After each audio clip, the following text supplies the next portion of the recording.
very good afternoon to everyone and welcome to our seminar today, Sustainable Packaging Beyond Borders, focusing on fibre-based packaging and circularity. My name is Mike Jefferson. I'm very pleased to have been asked to be the moderator here today, and we have really excellent speakers, excellent panelists. We have a lot of expertise from along the value chain in design, from the University of Antwerp, KIDV, and also Forever Green. We also have a brand owner perspective from Nestle. We also have Stora Enso from a recycler perspective. And of course, we have EPR schemes here from Belgium and the Netherlands to give input from that perspective as well. So just a few words of explanation. We have something called the Mentimeter, which is a polling system. So the audience, both here and online, will be able to use that to respond to various polls that we'll put up this afternoon. To use it, you should see a QR code, which you can use your camera on your phone to access the app, or those watching online will also have a link in the Teams chat. In terms of asking questions, you can do that as well. The audience here will be able to ask, and we'll have a microphone that will go around. Online, you can put your questions into a chat, and they'll be monitored and passed to me, and I can pass them to the speakers. In terms of mobile phones, can I just check that everyone in the audience has their mobile phone off from a practicality point of view? And without further ado, I'd like to introduce now Wim Haynes, who is the CEO of Fost Plus, to come and join me on the stage, and we'll get everything going. But just before I do that, I should ask the first Mentimeter poll question, because it's very interesting to find out who we've got in the audience here. So the first question is, which one of the following organisation options best describes your company or organisation?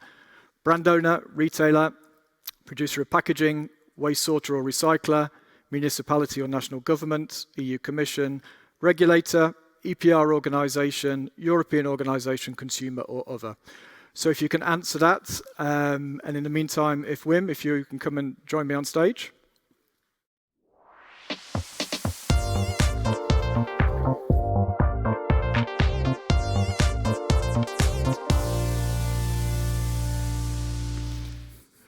Wim, welcome.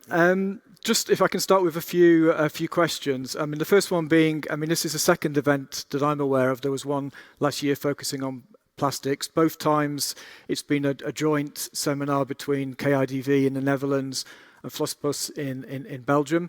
What's the thinking behind working together on this? Are you working together in other ways as well? Well, first of all, I want to thank, of course, the audience on behalf of KIDV, on behalf of Fost Plus for joining us.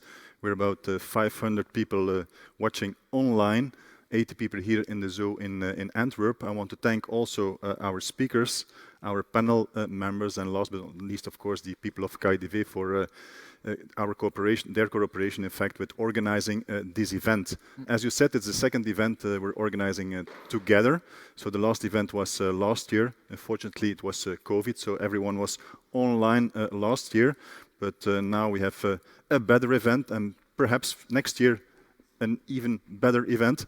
But it's the second time, and indeed last year what we got from feedback was very positive. And the positive feedback was, amongst others, of course, that we didn't look only to the Netherlands and to Belgium, but also broader on a European level, on an even broader level as well, because we have a lot of multinationals, of course, and for them it's important to know how they move along with their packaging. If they want to change something, if they want to look for recycling, for example, of course they don't want to recycle in the Netherlands or in Belgium only, they want to recycle throughout the world, throughout Europe. And so therefore it's important to look beyond borders. And to understand, of course, that and to move forward, you have to understand also, in particular, what's going on in Belgium and in the Netherlands. And that's, in fact, what we want to do today. So starting from Belgium and the Netherlands, and then look also beyond these borders. Okay, makes a lot of sense. And one of the questions that we're going to discuss later on in the panel, without giving too much away, is harmonisation. And obviously, living in Brussels, it's a big topic, obviously, within the Commission and generally across Europe in terms of how much harmonization should there be in different ways in terms of collection or design, etc., etc. I mean, do Fost Plus have a view on that and harmonization? Well, it's of course it's a good question, and if I was in a multinational, in fact, I would of course prefer harmonization, because you want to know, okay, what is the law saying, in fact, and if it's everywhere the same, that makes a lot of things much easier for companies. That's for sure. Same goes for consumers. If, for example, you have the same, let's say, collection sorting methods, that would be very clear beyond borders. If you have the same, let's say, things on packaging, on how to sort symbols, that was the word I was looking for, then indeed it would be much easier. But today it's not the case, and we're living, of course, in Europe. And if you have, for example, a transposition of European law, then every country makes his own law, and it's also everywhere slightly different. Yep. And so you have different methods of let's say collection, recycling, different targets, and some are front runners, some are a little bit later. So that's a fact of life, and that's the world we're living in. So for us, it's important, in fact, that we, as Fost Plus, for example, that we make an inventory of who is doing what, where, when, and how they reach their targets on recyclability, design for recycling, all those kind of things. So that's important to share, in fact, with our members. Yeah. Well, it'd be interesting to get the views from the panel later as well as on that one. And in terms of the topic for today, fibre-based packaging. Why choose fibre-based packaging? And we had one last year on plastic. Why this one on fibre-based packaging?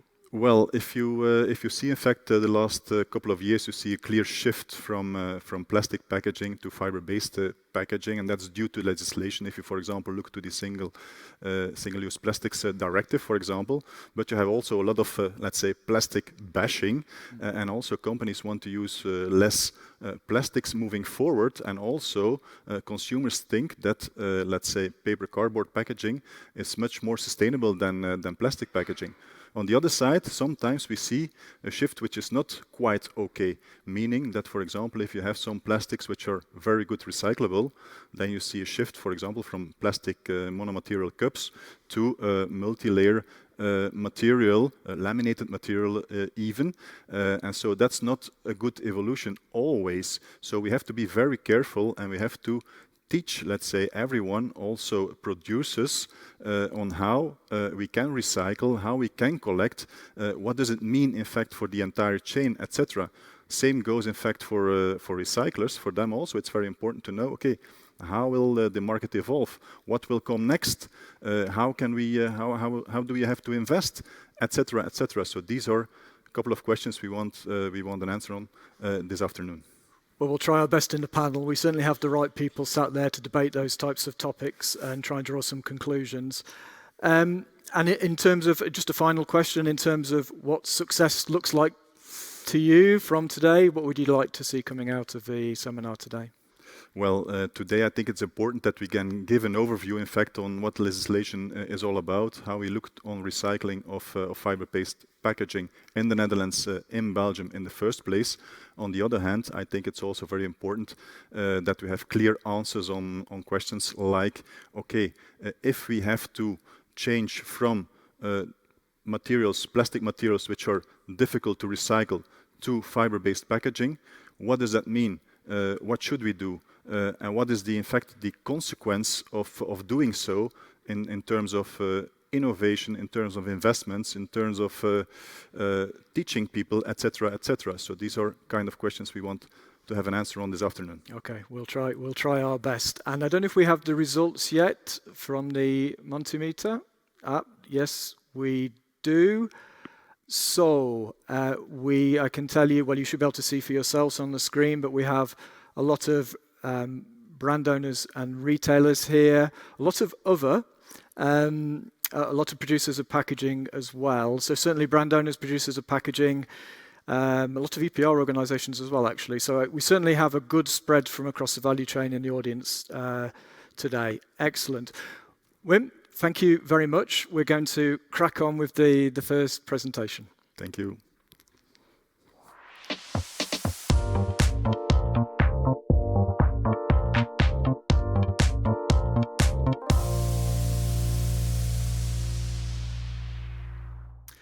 So moving swiftly on, our first presentation today is on collection and recycling of paper cardboard in the Netherlands.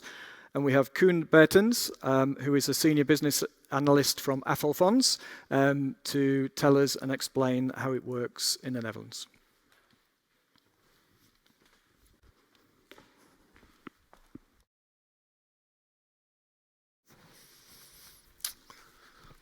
Thank you very much for this invitation. It's very nice to be in Antwerp, the city of birth of my grandmother.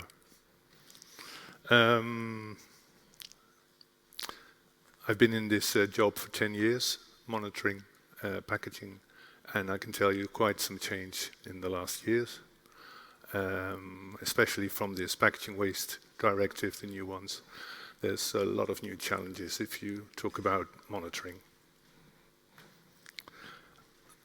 I'll show you a video in a minute on Afvalfonds Verpakkingen, which is the producer responsibility organization in the Netherlands. And it's a brief video.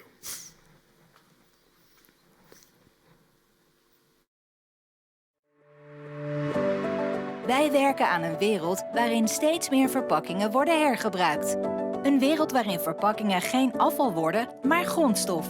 Dat is belangrijk voor het milieu en voor mensen. Verpakkingen hebben een belangrijke functie.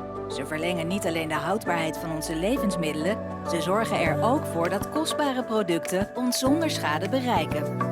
Wij zijn Stichting Afvalfonds Verpakkingen.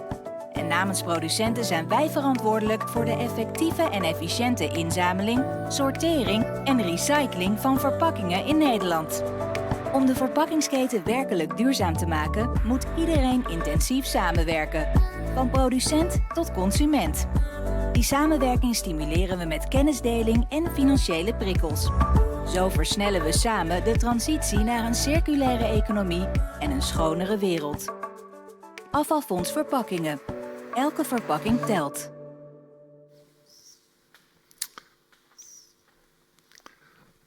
And what do? We have about 2,500 companies paying into the funds every year. And as you may know, we have a threshold of 50 tons a year. That's for all packaging, so not specifically paper or cardboard or anything. From the money from the fund, we pay the municipalities for the collection, the sorting, of course, sorting installations, and recycling. And although this is different from paper and cardboard, as I will tell you in a minute, we are sort of director of the entire chain, but in the end we have to report to the ministry on the results of recycling. In the video you heard about Afvalfonds Verpakkingen, but we're definitely not alone. We have Netvang as the organization that collects all the data, has contracts with the sorting installations, and also works on innovation in the chain. We have Nederland Schoon, who works on, litter, one of the major issues of these times, especially with the SUP, Single-Use Plastics Directive. Clearly we have KDV as the Knowledge Institute and the advisors, actually the packaging designers also who work individually with the companies. And we have Staatsgeld Nederland recently, because we have a deposit system now on small plastic bottles, the big ones we already had, and the cans, the beverage cans. This will be introduced in 2023. We recently published our results of 2021. Briefly, I don't know if you've already seen them, but we have, apart from the recycling target, recently we have circular targets and we have collection targets. This is quite new for us.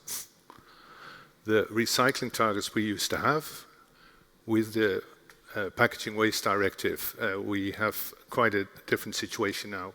We have a new measuring point, recycling, which is further up in the chain. So this means we have to calculate loss with an extra loss in the chain. So the results are lower than the years before. Next to the recycling target, we have a circular target, which is quite unique for the Netherlands. In this circular target, we can calculate reuse. As an example, and maybe you can see it's only here for glass, that we were able to collect the data about reuse of glass bottles, beer, soft drinks, and that is what we calculated for now. But the next years we will definitely be improving all these data also for the other materials. If you look at paper and cardboard and look at the legal targets on this slide, you can see it's the same, 85, 85. So it's clear there's not so much hope for reusable paper and cardboard packaging. Interesting question, maybe later. For plastic, it's the same, but all the other materials, we have higher targets for the circular than recycling. The last one I said is collection target, and the collection targets for the deposit system are 90%. 90% we have to collect. For the plastic bottles, it's 85, and we are allowed to do the extra 5 in the PMD or the separate collection. And with the cans, it'll be similar. This is what we presented in our public report, which is available on our website.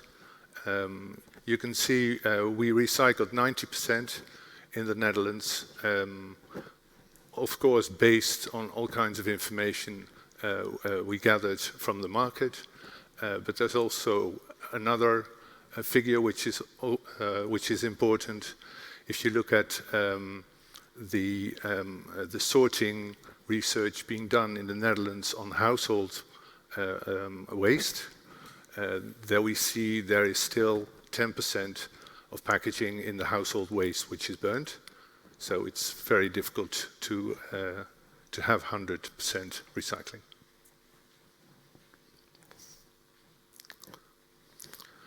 If we go to the recycling results of paper and cardboard, as I showed you before, the legal targets are met. We reached the targets rather easily.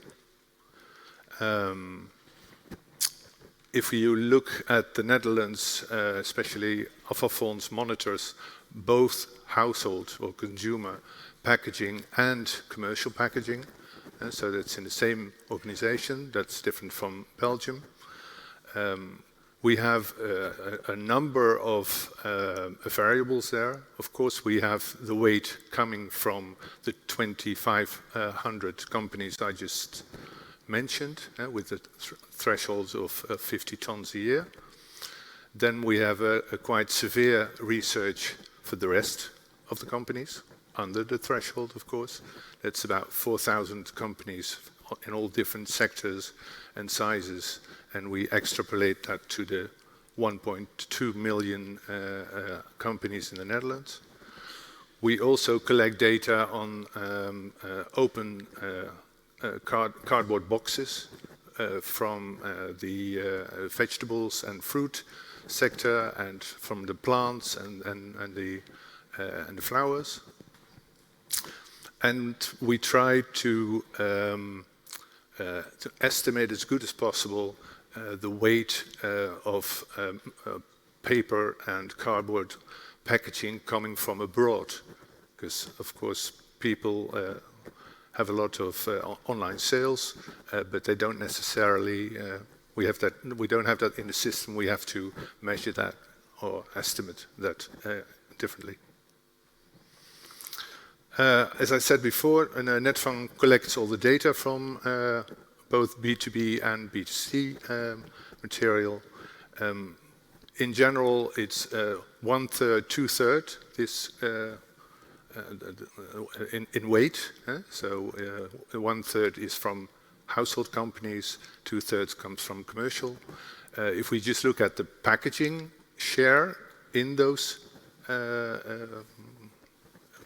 in these streams, there's 20% of packaging in the household in total and 80% in the commercial. Collected paper and cardboard consists of both packaging and non-packaging. I don't know if it's clear here, but as you can see, we have a rise of the share of packaging in the material every year, 4%. So the last 4 years, we had quite an increase in the share of packaging. Afvalfonds excludes the extra moist that arises during the use of packaging. This means we look at the moist available in paper and cardboard during production or after production when it's put on the market.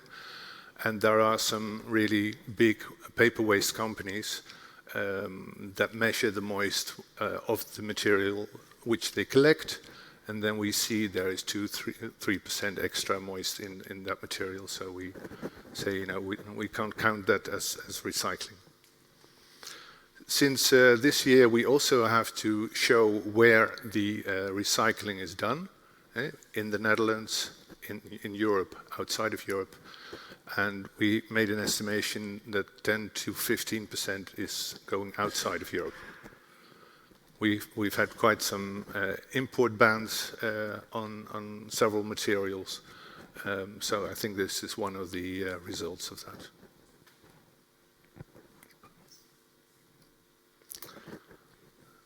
Then the monitoring, this is my last slide, the monitoring on beverage cartons.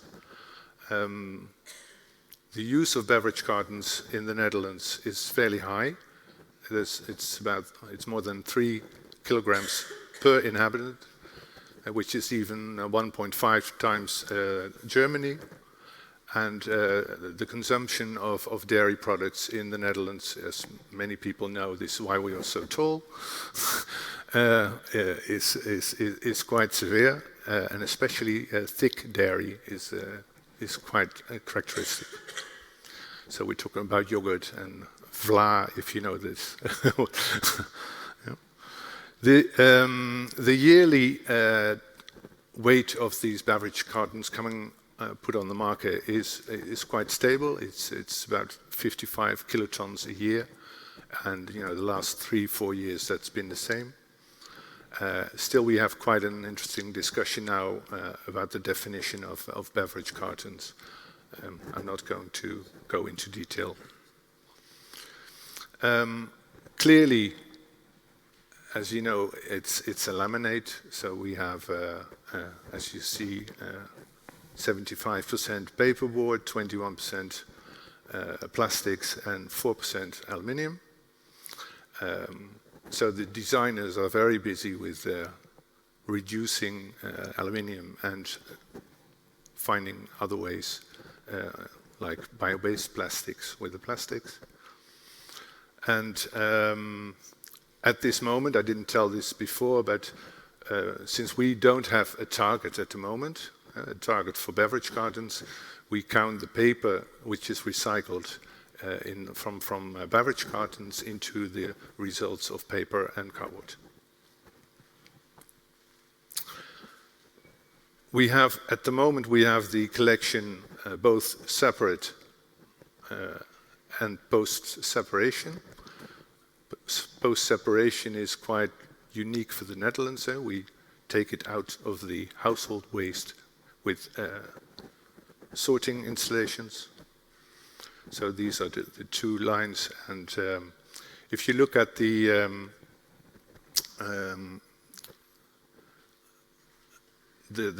collected weight of UBCs, it also contains a high percentage of non-targeted material.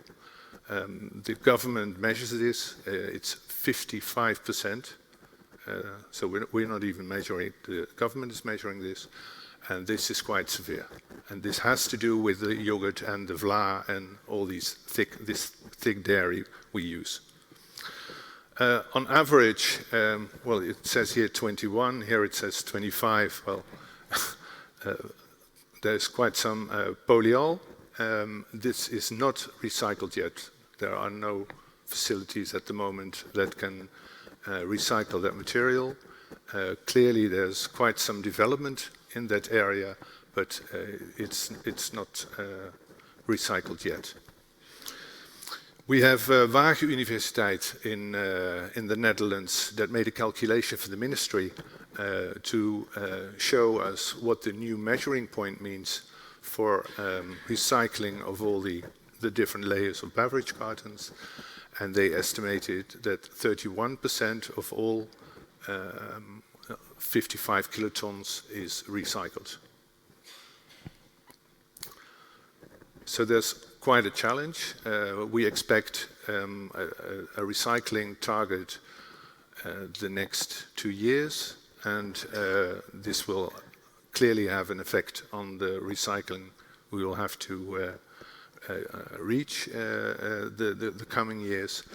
According to the ACE, as the organization you probably know, there should be enough paper recycling capacity in the EU. If you listen to all the information coming to you, you know there are some companies that stop with the recycling. So we have quite a challenge there. We also have a challenge because we also have this material coming from the post-separation, and that is more difficult to find recyclers for. Thank you very much for the attention. If you have any questions, I'd really much like to hear them.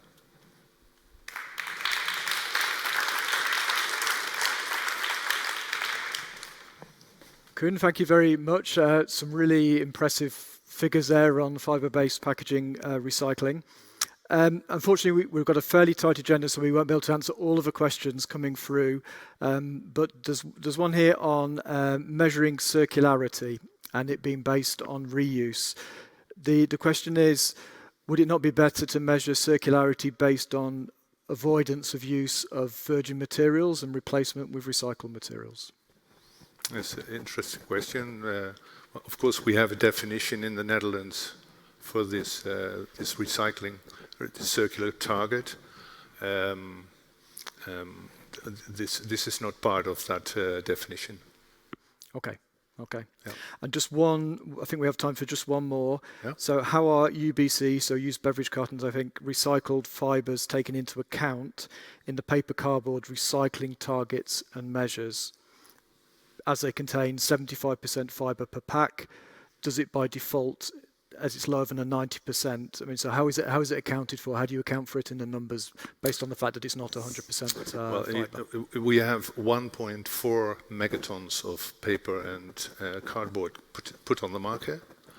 If you think there's 55 kilotons of cardboard and we have 31%, it's rather small. It's a relatively small amount. Yeah. And if we have a separate target in the future, of course, this will become more clear.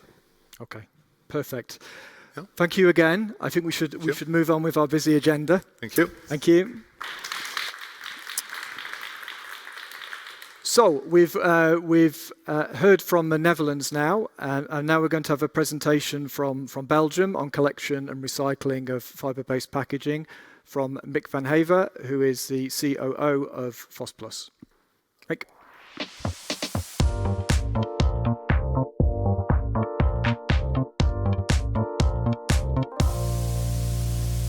Thank you, Mike, and good afternoon, ladies and gentlemen. I will take you through my presentation in 15 minutes about the collection and recycling of fiber-based packaging in Belgium. And this first slide shows you the ecosystem in which we operate. So it shows the main stakeholders we cooperate with. As Fost Plus, we are a private company, an EPR scheme, so an extended producer responsibility scheme. And we organize, we finance, and we promote the separate collection, sorting, and recycling of household packaging waste. So only household packaging waste. The main partners on the top of the slide are our members. They, of course, pay green dot to the system. They foresee the funding of the system. And in return, we will have to reach the recycling targets in their name and for their account. A second important partner are the citizens. We have to convince the 11.6 million people in Belgium to participate in the separate collection, to put as much material as possible in the collection, and to put material of good quality, of course, in the system. We work together with local authorities. We are obliged to work together with local authorities for household packaging waste to collect the material. I will come back on that later on. And then after collection, material goes straight to the recycler for some materials, for example, for paper and for glass, or it goes first to a sorting installation for the lightweight fraction, the blue bag. We have also, we are fine-tuning the system. Some flows are of a lesser quality. For example, the main flow coming from citizens is coming from a collection at home. But we see more and more on-the-go consumption of packaging or products, but packed products. So there is more and more on-the-go packaging available, and we organize different collection schemes to capture that packaging. And sometimes the quality is not so good, and then we have to bring it to pre-sorting installations before it gets into the big sorting plants. So these are the main stakeholders, the sorters at the left-hand side and the recycling companies to close the loop and to put the recycled material again in the economy. The building blocks are summarized. We are very lucky in Belgium that we have a uniform collection scenario. Everywhere in Belgium you can sort in the same way or almost in the same way. Also the recycling scenarios are standardized. We have a contracting power. We can contract all the stakeholders directly. So this is a big advantage. We are lucky that we were able or allowed to do so in Belgium. We can follow the data flows every day. It's almost a real-time monitoring, which allows us to adjust and to modify where necessary. And we can sell the material, which is of course also an advantage because we are in direct contact with the recycler. We know what their problems are. We can share these problems with the sorter, but also with our members to change packaging, etc. So we try to close the loop. So this is the ecosystem in summary, and this is our strategy. I will not go into detail, but just the three main pillars. We want to offer a recycling solution for all household packaging that is put on the Belgian market in the future, by 2025 to be more concrete. But this is very ambitious, so we need to modify our collection scheme, sorting scheme, recycling scheme, or our members should modify their packaging in order to reach that very ambitious target. Second pillar, we want to collect more tons because the targets are very challenging, but not just tons, we want good quality materials. So we, throughout the chain, from the citizen through collection, sorting and recycling, we emphasize always on quality because we want to get as much tons into our recycling statistics. And the right-hand side is digitalization as a cornerstone of the system. It is really becoming very important to know what we are doing. We invest a lot in data monitoring in order to have almost real-time data from the operations. But we also invest in artificial intelligence, software applications, apps to instruct the consumer how they can sort, etc. Now the collection scenario is very simple. We collect 3 flows. So glass through bottle banks, color separation. Paper cardboard is a curbside collection once a month. That's the standard. And we collect packaging together with non-packaging, so with newsprint and magazines. So it's one flow which contains the paper cardboard packaging. Except the drink cartons, they are allowed in the blue bag collection. So the 3rd flow is our blue bag for lightweight material, and the drink cartons, the beverage cartons, are part of the blue bag. Curbside collection every 2 weeks. That's the standard collection scenario in Belgium. The results for 2021. We collected 16.6 kilogram per inhabitant per year of paper cardboard packaging, so only packaging, and about 1 kilogram of beverage cartons per inhabitant per year in 2021. And you can also see the targets, or expressed in percentage and compared to the targets. So for paper cardboard in 2021, we reached a 92% recycling rate. And you can see the European targets. By 2030, we should reach all member states should reach 85%. We already surpassed that target today. For beverage cartons, we are a bit exceptional in Belgium. We have a separate target for the drinks cartons, which is quite unique in Europe. And we have to reach very ambitious goals. Today, we are at 73% recycling rate for drinks cartons, and all these figures are net weight, so measured with the new calculation method, as Koen just explained, so I won't repeat the content of that new calculation method. Now, a deep dive on the design for recycling guidelines for fiber-based packaging. So as said before, we want a 100% recycling solution for all packaging. We take account of what is existing today, so the current collection and sorting facilities in Belgium, because we contract collectors and sorters. We have to convince them to accept the material. So this is an important criterion.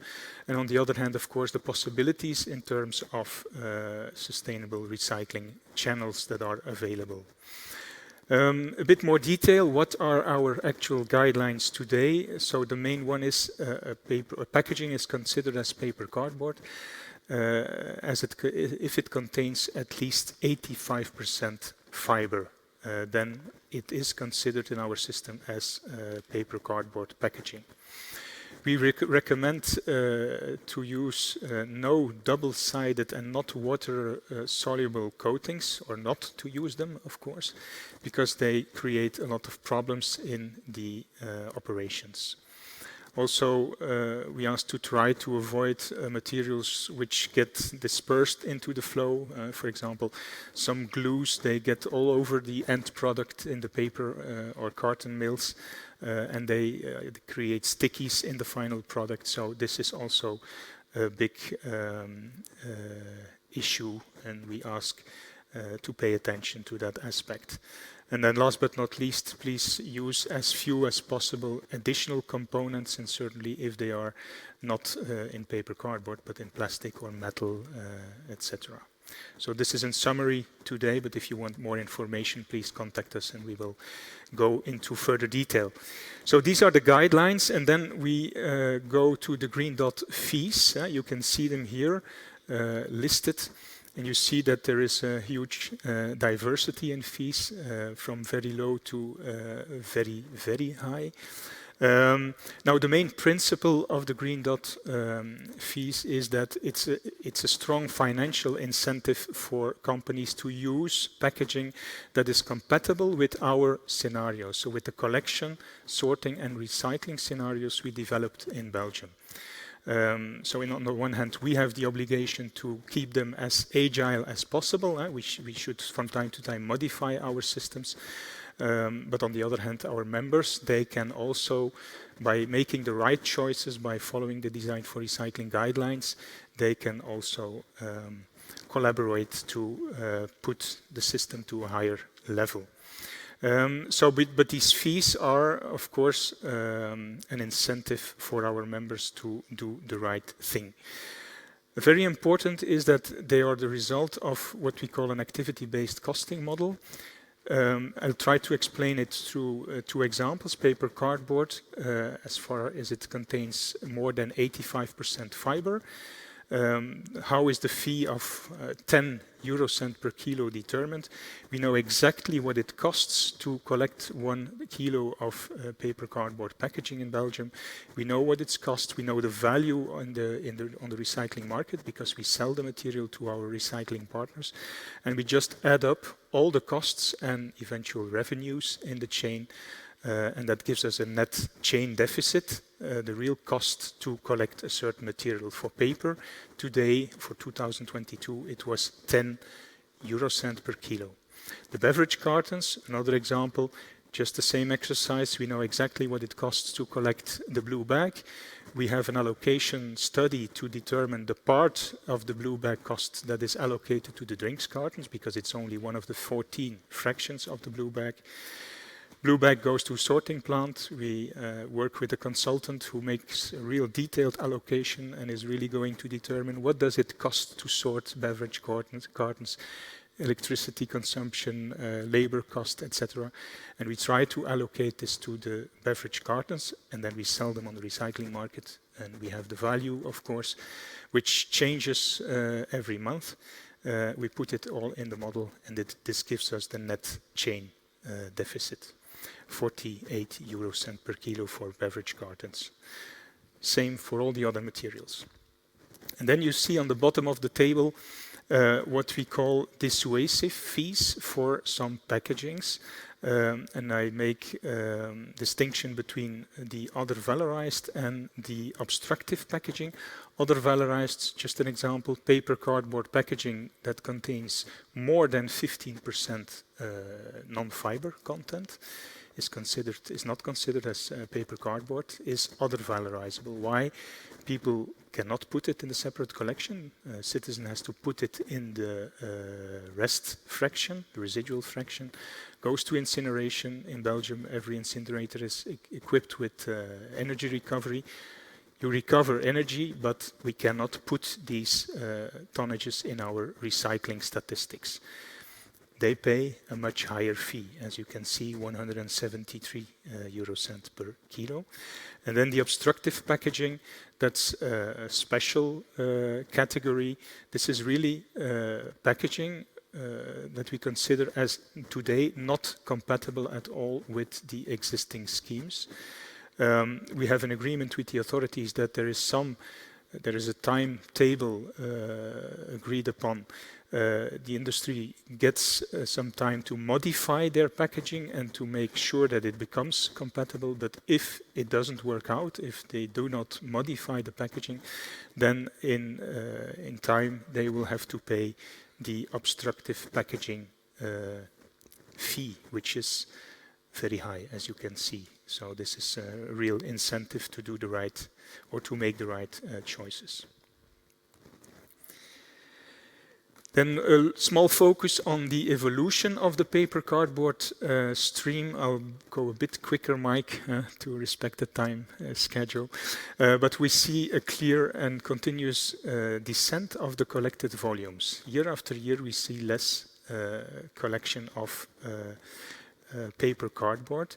And the main reason is a change in composition. As I said before, we collect packaging together with non-packaging, with magazines and newsprint. And it's the last category, the magazines and newsprint, that are quite quickly or in a quite quick decline. And it makes that the total quantity is going down year after year. So big question, of course, what will it be in the future? The packaging quantity remains almost the same, or there is even a small increase if we really look to the quantities of packaging in paper cardboard. Might seem strange, huh? Lithium-ion batteries, what does this have to do with paper cardboard recycling? It's a big issue. We already lost some installations in Belgium due to fire caused probably by batteries. It's not always a clear cut, but we are quite sure that they are one of the main causes. Also in other countries, neighboring countries, there are big issues. So that's a point of attention. And the last one is the increase of complex fiber-based packaging for wet foods. We see a tendency that brand owners are shifting away from plastic packaging to multi-material fiber-based packaging. Could be a good solution, but from time to time it's not a good solution. Without going into detail, but we started to measure the pulpability of packaging. You see some examples, 7 packaging types we analyzed in a laboratory. And you see that some packagings, they have up to 50% non-pulpable content, which is not okay. So others have very good performance, but this is becoming a big issue. And later on this afternoon, there's another speaker that will go into the details of the Forever Green project, which we follow also from nearby. The last slide, the challenges and the opportunities for fiber-based packaging in Belgium. Of course, quality remains a point of attention every day. But also the use of the recyclability protocol. As I said before, Forever Green is developing such protocol and good practice. The protocol is existing. We already use it today to perform the tests. We are quite sure that this will become very, very important in the future. Today we do measurements, but we do not yet know how we will deal with the results. So that's the big question. What will be the impact on the sorting message? Which packaging is accepted in the cardboard packaging collection? Or maybe we should not accept it in the cardboard collection, but accept it in the blue bag. Today, it's not possible. The technology is not ready. The sorting plants for the blue bag cannot deal with paper-based packaging, except for the beverage cartons, of course, because these are perfectly sorted. But the complex new fiber-based packaging. So these are all questions for the coming months and years. And also impact on the declaration for our members. Today it's already complicated to do the declaration. You have to verify if it's 85% or not, etc. In the future, I'm quite afraid that it will become even more complicated. But we'll see how we will deal with it. It's a tendency, we cannot deny it. Further developments and innovation in sorting. We have own projects on artificial intelligence, robotics. Other partners, big brand owners, are working together on a European level on tracers and digital watermarks. We are quite sure that this will be integrated in the operations in the coming years to improve the efficiency. Collection and recycling of on-the-go packaging. I think in Belgium we have very good results for concerning the collection rate of packaging that is generated in an in-home context. But we have already since years some issues with PET bottles, cans consumed in an out-of-home context, but also for fiber-based packaging. This will become or will be put higher on the agenda in the coming years. And then last but not least, probably all of you heard about the leak of the draft of the new Packaging and Packaging Waste Directive and the targets for reuse. It's quite clear that it will become higher on the agenda. We will have to see what is the impact on the fiber-based packaging and how, as an EPR scheme, we will deal with that evolution in the coming years. So as you can see, there are still challenges before us. Thank you very much. If you have questions, feel free.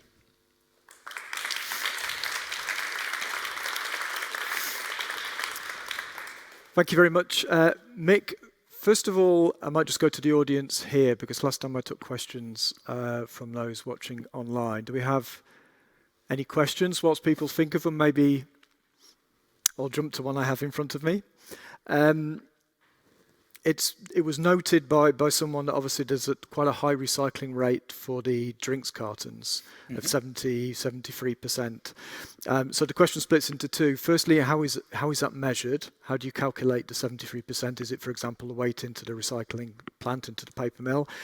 And the second question, it's higher than we saw earlier from the Netherlands, but that's a high figure as well, and it's higher in a lot of other countries in Europe as well. So what are you doing in Belgium to achieve such a high level? Yeah. I will explain it in a brief way.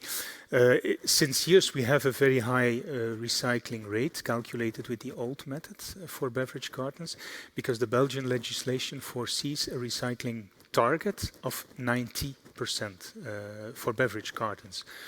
With the old calculation method, we reached it by far. So we were even close to 100%, but it was included the content, product residue at that time. The 73 is really net weight with the new calculation method. So we take into account, or we take away the product residues. We make a split into the fiber content and the polyethylene and aluminium content. Today, our material goes to mills, specialized mills for beverage carton recycling.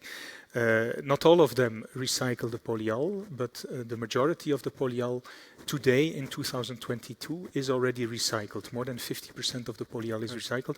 The figure here was 2021. And there was a part of the polyol that was recycled and was put into the 73%. The part that was not recycled by partners who do not have the technology was not integrated in this figure. So this is really the net weight. But we should go to 90% in the coming years. By 2024, probably we should reach the 90% with the new calculation model. Okay, and as you say, I mean, you're one of the few countries, if not the only countries in Europe that have that specific national target. I think so, yeah. The Belgian authorities, it's already since, I think, the end of the 90s that we have that separate target for beverage cartons. Yes. Okay, brilliant, thank you. I'm just going to look at the audience to see if anyone's hands are up. No. Okay, then Mick, in the interest of time, I suggest that we move on with the presentations, but thank you very much. Thank you.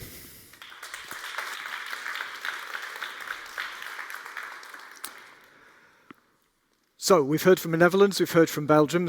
Now we're going to have a presentation looking at the similarities and the differences between the two countries in terms of the approach is taken. So we've got Anne-Marie Abiel here from Fost Plus. Anne-Marie is a sustainable packaging manager and will talk us through the differences and their similarities.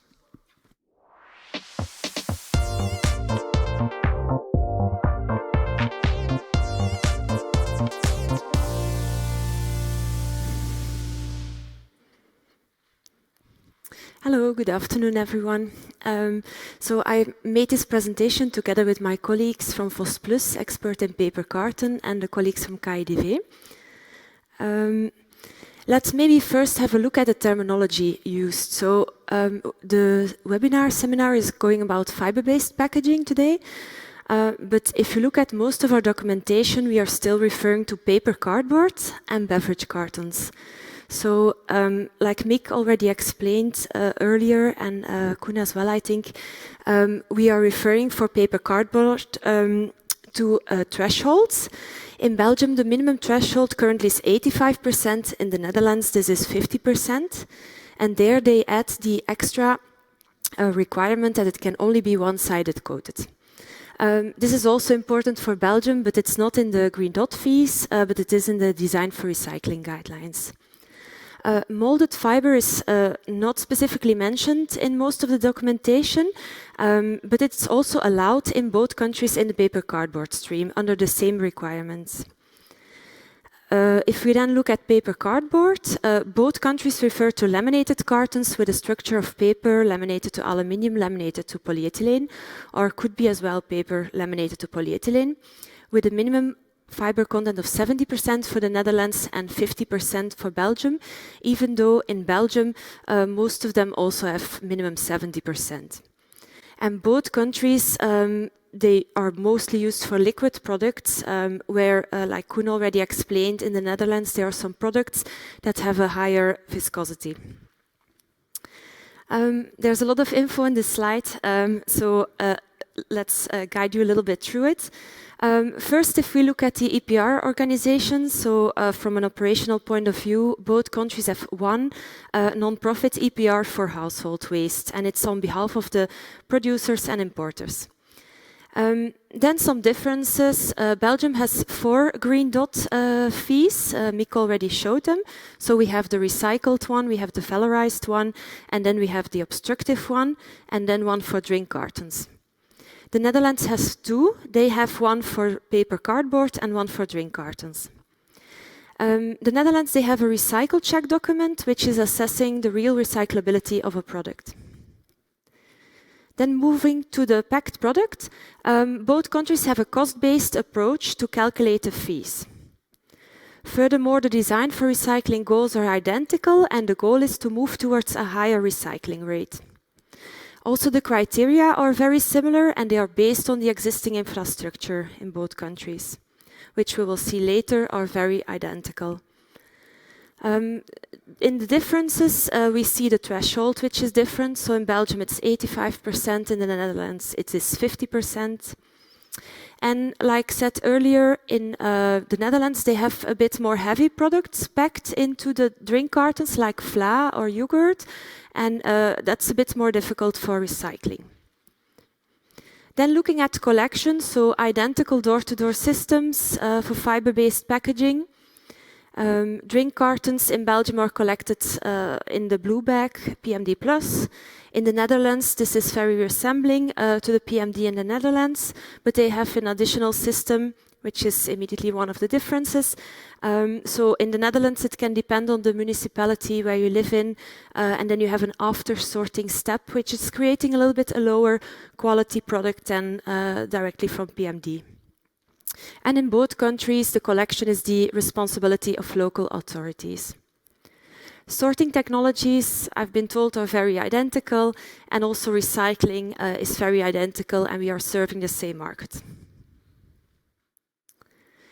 If we look at the classifications in terms of recyclability, for Belgium, we have the 4 categories. One is recycled, which is to be compared with good recyclable for the Netherlands. So in Belgium, in the green dot fees, it's calculated as recycled when it has more than 85% fiber content.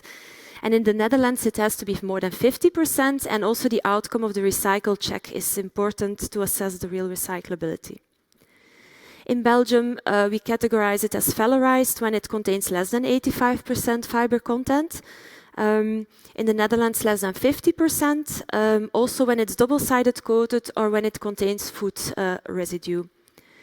Important to say that in Belgium, we also do not want to have double-sided coated fiber-based material in our stream because the water is not able to assess the fibers, but we don't have it in the green dot fees, but in our design for recycling guidelines. Also, in our sorting message towards the consumer, we ask them to not sort materials which contain food residue on the packaging.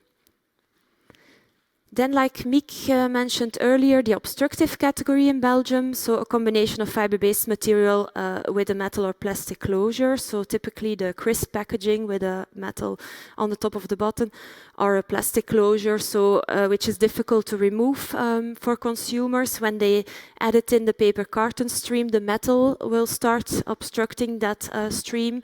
When they would sort it with the paper with the PMD, then the paper cardboard would give issues there. And then the 4th green dot category is the drink cartons, as said earlier, with those structures in Belgium with a 50%, in the Netherlands 70% threshold. If we compare the design for recycling guidelines, which you can find on our Fost Plus website, with the recycle check documents from KIDV, which you can download there, also specifically for paper carton, some similarities are, for example, give preference to monomaterials. I think this is a general rule in recyclability and circularity. So 100% of paper is definitely preferred above a combination of paper with plastic. avoid wetting agents and other substances that impact the recyclability negatively. That's also to be found back in both documents. And paper and cardboard should be clean and dry, so no food residues, because the paper carton stream cannot deal with that. Then some differences, double-sided code that is not allowed in the Netherlands, and in Belgium this is a design for recycling guideline, even though the effect in the stream is the same and it's problematic. Belgian design for recycling guidelines, we are saying if you have to use a paper combination with plastic, if it's possible, try to foresee a way to remove the plastic from the paper and communicate it clearly on the pack. So ideally then the consumer would put the plastic in the PMD and the paper in the paper cardboard, even though important to say that not all consumers are so motivated to do that in reality. And then some conclusions in this presentation. I think we all agree between Fost and KIDV that the operational systems are very similar. We both have a paper cardboard stream, and drink cartons are mostly collected via PMD. Belgian green dot fees and recycle checks are still referring to paper cardboard, even though molded fiber and potentially other fiber-based materials that prove to be well recyclable with that stream are allowed in the stream. And for the future scenario, the definition, for example, the terminology used, the test protocol, the green dot classification description, possible operational scenarios, both countries are following closely the Forever Green project to see how we can align in the future on a European scale. And that will bring us nicely, I think, to the next speaker. Thank you very much.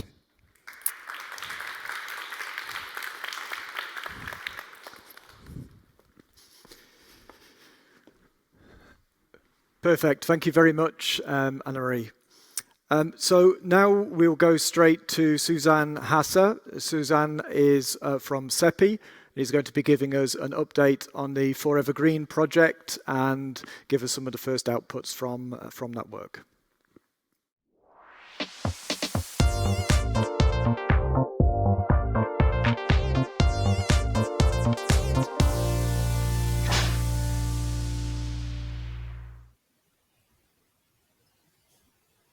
Hello. Hello, Suzanne. We can hear you well. I'll pass over to you. Thank you. Thank you for having me. Hello to the audience. I've already seen some familiar faces, and I'm also very happy to see that Forever Green has been mentioned quite a few times already. So it's my job to tell you a little bit more about the project, and just for my position, I'm the program director of the Forever Green Alliance. And the Forever Green Alliance is a special committee of CEPI, the Confederation of European Paper Industries. So let's see if my little clicker is working fine.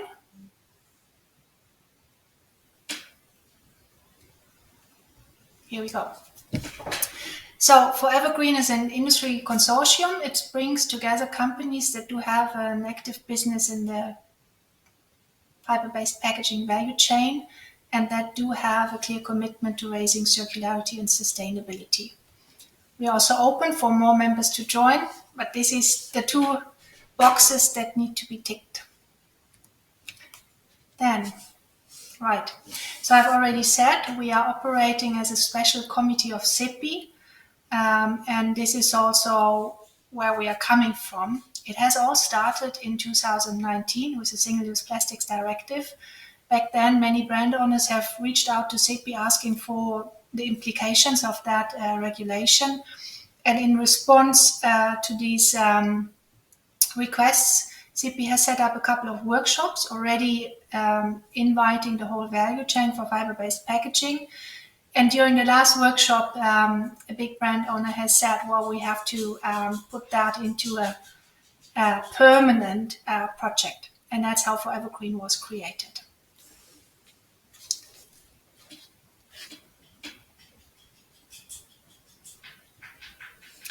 So here's our aim, goal, and approach. Our aim is to contribute to a climate neutral and sustainable society by perfecting the circularity of fiber-based packaging. We have also set ourselves a key target, which is to raise the overall recycling rate of fiber-based packaging to 90% by 2030. As you all know, today, according to Eurostat, which is also our benchmark figure, it is 82.3. Before we have set that key target, we have spent half a year in establishing our fact base together with a big international consultancy. And that's also why we know where are the major challenges and the pain points. And we also know that we have to focus on the types of fiber-based packaging that perform low today. And that's in particular the packaging that is consumed in households, as well as on the go in food and beverage packaging. Then our approach, it is holistic in identifying and promoting innovative solutions towards climate neutrality. Why is it? Because we have member company representatives in all the different segments of the value chain. And everything we do and all the deliverables we create, we involve all of them to make sure we have not missed out on an important perspective to ensure that the result is embraced by the whole industry. And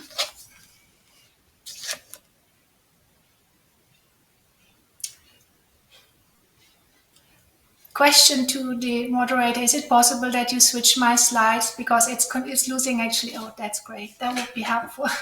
I'm losing a little time every time. So this is just the value chain, how it is set up. So you have the pulp, paper and board manufacturers who are at the same time the big recyclers, then the non-fiber material suppliers, packaging producers and converters, the brand owners, food service and retail, waste management and EPR schemes, and then the technology providers to our value chain. If we can move.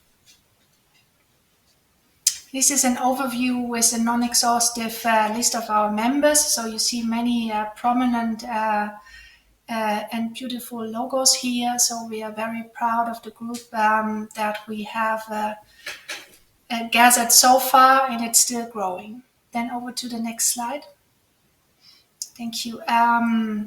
We have started in 2020 in January, a constituent meeting as a physical meeting in Brussels. Then COVID came and everything became virtual. Still, we have achieved quite a lot. This is what we have done so far. So it's a busy slide, just a few figures. Left-hand upper corner, expertise. We have now 100 industry sponsors, so 100 member companies. And below that, you see the number of 132. That is the number of packaging and circularity experts in our work streams, which are rolling up the sleeves, setting up the test strategies, looking into the test results, creating the content for the guidelines. So they are putting a lot of time in for Evergreen on a monthly basis. And then below that, 486, so almost 500 active member company representatives are engaged in for Evergreen. Then next to that, so the blue column to the bottom, you see more than 80 tests performed this year or so far. We will ramp that up tremendously next year and have even more tests, because everything we do is fact-based. That's the aim. And then next to that, you see 3 deliverables. So that's what we have launched to the public so far this year. We are expecting the 4th to come to be validated for public dissemination in December. And over to the next slide. Thank you. Yeah, we know that we can achieve a lot by joining forces and collecting all the expertise from our members. But we know that in the end, we will also need the support from the policymakers. That's why from the beginning, we have tried to get their support. And already during the first outreach event, which was held in November 2020, Commissioner Sinkiewicz gave the keynote speech and has said that what we do is fully in line with what the Commission has laid out in the European Green Deal. Then over to the next slide, please. Yeah, that is just an overview of what we have done since we started. It's busy again. I just want to point your attention to the second line, the deliverables. So this year we have already launched 3 deliverables. The Workstream 2 Recyclability by Design Guideline, the Workstream 4 Guidance on Improved Collection and Sorting. Then the next one was a an annex to the CP harmonized test method that Forever Green has validated as well. And then the next one will most probably and hopefully and expectedly be the recyclability evaluation protocol part 1 in its beta release version. And then maybe just the last row, the events. So we have already had 3 annual outreach events, and we intend to continue to do that because it's important also that we speak about what we do and that we disseminate that and make everyone embrace our deliverables. Then to the next slide. Yeah, so I've said a lot, we are a collaboration platform, so how do we do what we do? Over to the next slide. We have 5 work streams currently, and then 4 of them are technical work streams that are the ones you see in light green. Then work stream 5 in gray, that's our communication and outreach work stream. It's equally important, but for you, I would focus on the technical ones. And 3 of the technical ones, they actually have the deliverable in the name, which is making it easier. So workstream 1 is creating a recyclability evaluation protocol for fiber-based packaging. Workstream 2 is creating a circularity by design guideline. First version has been launched. Workstream 3 is working on a guidance for improved collection and sorting. That one we have also launched in September in its first version. And then workstream 4 is our innovation workstream. It has a little bit of a different profile and has 3 projects running at the same time. I will come back to that. And over to the next slide. Yeah, so what is this recyclability evaluation protocol and why do we need it? So it is important. It's an important tool to really assess the recyclability of a given fiber-based packaging item. And we have structured it into 3 chapters, kind of somehow reflecting the real life scenarios. So chapter 1 aims to imitate the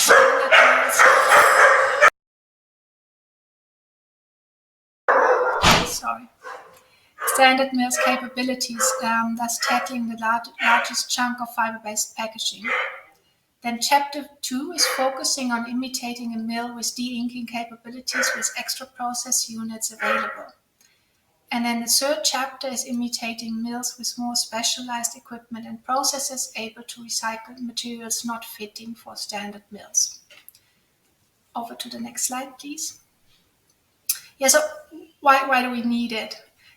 First of all, there is a strong focus from the European Commission on circular economy, and recycling is the perfect embodiment of circularity. Then we also needed to achieve our key target, which is to increase the recycling rate of fiber-based packaging to 90% by 2030. Because circularity is not infinite, and therefore it is reliant on new fibers entering the loop. And the protocol is one tool to achieve that. Then please over to the next slide.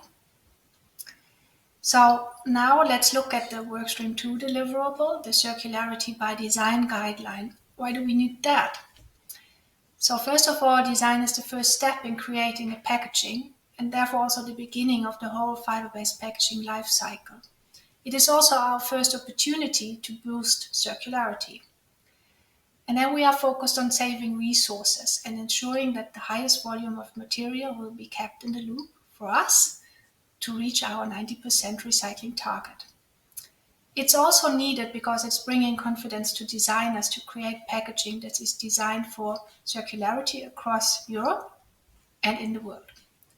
We have many brand owners who have global operations, so they have an eye on rolling it out on a larger scale.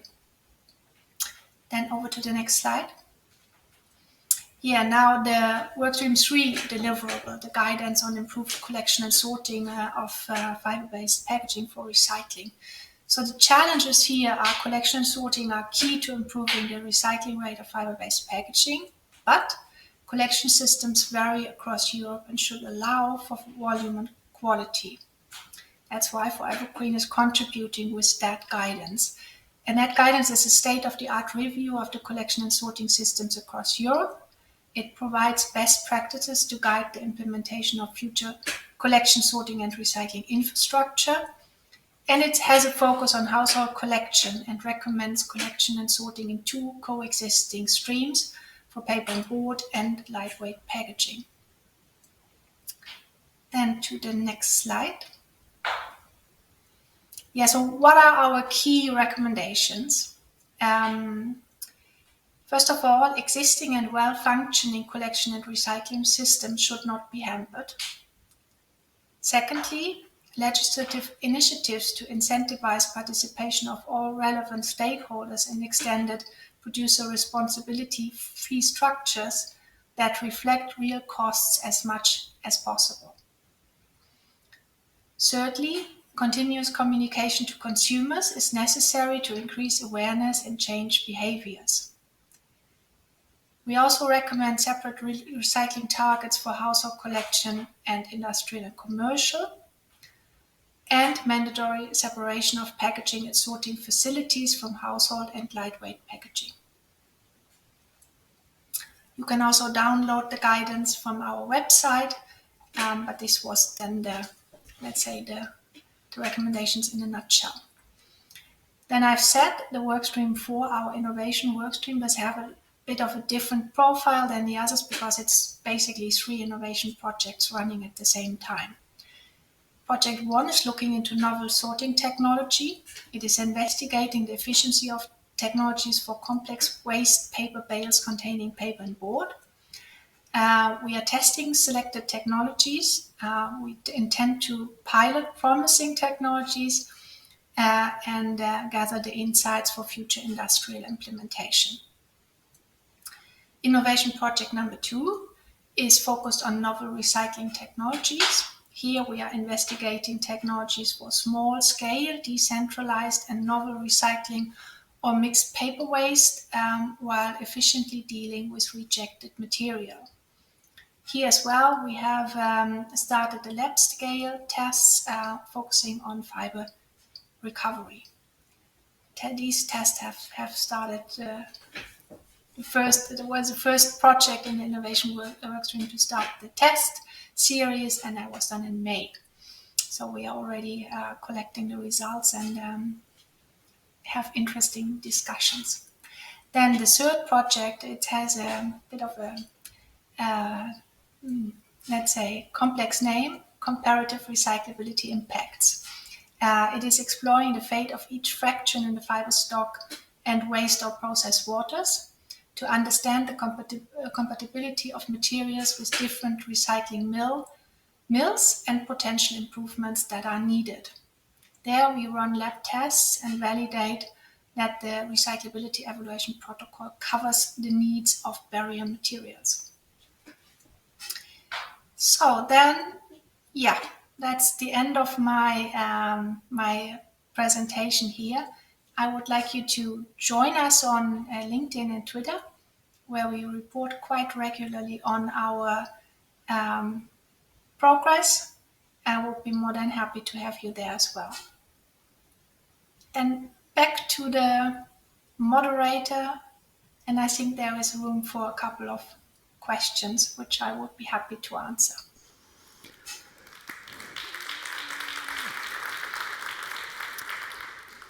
Perfect. Thank you very much, Suzanne, and I hope that whoever arrived at the door is safe and the dog didn't eat them. Yeah. Do we have any questions from the audience? Clearly, a very complex project that you're doing there, and it's good to see those first results. And yeah, a lot still to go at, and I guess we look forward to hearing in the future how things are going with all of those projects. We have a question online. For future recycling targets, how are vacation parks, camping areas being addressed? Right now, they're not seen as households, although they're basically small households all combined in one place. There are lots and lots of challenges. How can we help in reaching these markets? Is that a question to me? It's not particularly aimed at your presentation, I think, so feel free to skip it, or if there's anyone else that wants to answer that one. I think it's probably more a question for Fost Plus or Affelfons, but... Well, okay, at least I would have some input on that, because we at Forever Green, we have recently conducted interviews with 4 mayors from European cities who are especially proactive in this area, and I would recommend to listen to the podcasts which are on our website and also on LinkedIn. So there is some really good input coming from these interviews. Perfect. Suzanne, thank you very much for that. What I propose is that we move now on to the panel session, because we're running a little bit behind. So Suzanne, thank you very much again, and I look forward to further updates in the future on the project. Thank you very much. Thank you for having me.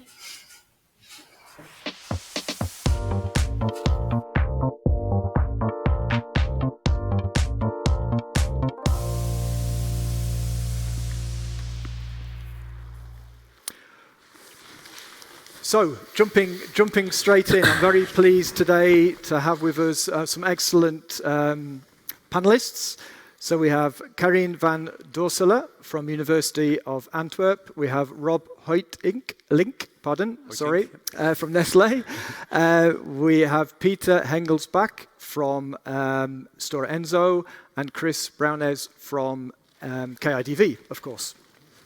So, I mean, first, before we start, actually what I'm going to do is I'm going to run a poll first, because then we can talk whilst the poll is going. So if we can have the next Mentimeter poll. And this is based at companies. Are you looking at fibre-based solutions as an alternative for plastics packaging in the future? And the options are no. Yes, I'm considering it. I've already started to look at it and move some packaging to fibre-based packaging. Undecided, I need more information. So, just whilst people are answering that question, we've had it mentioned a couple of times today that people are seeing more fibre-based packaging coming onto the market. In particular, I think they're talking about the more complex packaging items in the household streams. Why do we think that is? Is that because brand owners are making the conscious effort to try and move away from plastic, or is it financially driven? Is it cheaper packaging, or is it being driven by eco-modulation and fees, meaning that it's a cheaper option for companies? Rob, maybe if I start with you. Okay. Yeah. Thank you for the question. So at Nestlé, we have a vision that none of our packaging should end up with littering or it should be recycled, right? Yeah. With that, we have 2 major commitments. The first of all is to make sure that we reduce our plastic consumption by 1/3 by 2025, but also that all our packaging material will be recyclable by design by 2025. And we have five kind of key areas that we work on to make sure that we get to that point. So the first one is to reduce plastic consumption, especially virgin plastic consumption. That you can do by reducing your material. Second, look at alternative systems like reuse, or so you can bulk systems, reuse your packaging, so you actually eliminate your packaging. Third, it's re-engineering. So what materials can replace plastics? And paper is playing a really important role in that, right? Yep. Plastic is fantastic material for packaging, but it does come with big issues, especially if it ends up in nature. So we need to find ways of creating paper with the right barriers that can replace it. Then fourth, it's looking at recycling systems. How do we make sure that, okay, we have recyclable packaging paper, packaging. How do we make sure we also have these recycling infrastructure in place? And EPR schemes really play an important part. And fifth is really kind of rethinking behavior. It's within our own company, within Nestlé, how do we make sure that people do believe in this and follow the vision? working with our retailers, and then also working with consumers and really educate them how to recycle the materials we put on the markets. And then answer your final question on that for the EPR schemes, I think we, as Nestlé, we really support this, because this is really bringing the funding to create recycling infrastructure in the markets. And eco-modulation fees are very important. It's a good incentive to bring easy to recycle materials on the market. And you saw the numbers earlier from Belgium. If you bring in non-recyclable materials, it's very expensive. So there's a real incentive on that. Okay, brilliant.